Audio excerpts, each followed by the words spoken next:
মৃত্যুর পর চারজন ফেরেশতা কি করে? যখন কোনো মানুষের মৃত্যুর সময় উপস্থিত হয় তখন তার কাছে চারজন ফেরেশতা এসে উপস্থিত হয়। প্রথম ফেরেশতা তখন আসে যখন তার আত্মা নিঃশ্বাস পর্যন্ত চলে আসে। তাকে প্রশ্ন করা হয়, আজ তোমার শক্তিশালী শরীর কোথায় গেল?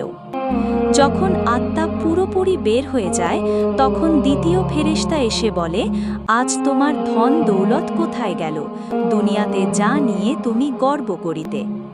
এরপর যখন জানাজা উঠানো হয় তখন তৃতীয় ফেরেশতা এসে বলে, আজ তুমি এমন এক লম্বা সফরে বের হচ্ছ যা এর আগে কখনো করো নাই।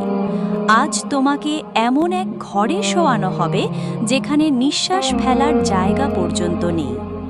যখন তাকে কবরে শোয়ানো হবে তখন চতুর্থ ফেরেশতা এসে বলবে, কাল পর্যন্ত তুমি জমিনে চলাচল করেছ, আজ তুমি জমিনের নিচে শুয়ে আছো।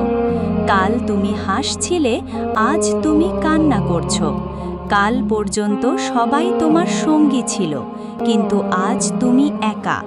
কোথায় তোমার আদরের স্ত্রী সন্তান, যাদের জন্য তুমি মাথার ঘাম পায়ে ফেলে উপার্জন করেছিলে? আজ কেউই তোমার সঙ্গী হবে না, একমাত্র আল্লাহ ছাড়া। আপনি যদি আল্লাহ তাআলাকে ভালোবেসে থাকেন তাহলে ভিডিওটিতে একটি লাইক এবং চ্যানেলটি সাবস্ক্রাইব করুন এবং আল্লাহ তাআলার নামটি কমেন্টে লিখে যান।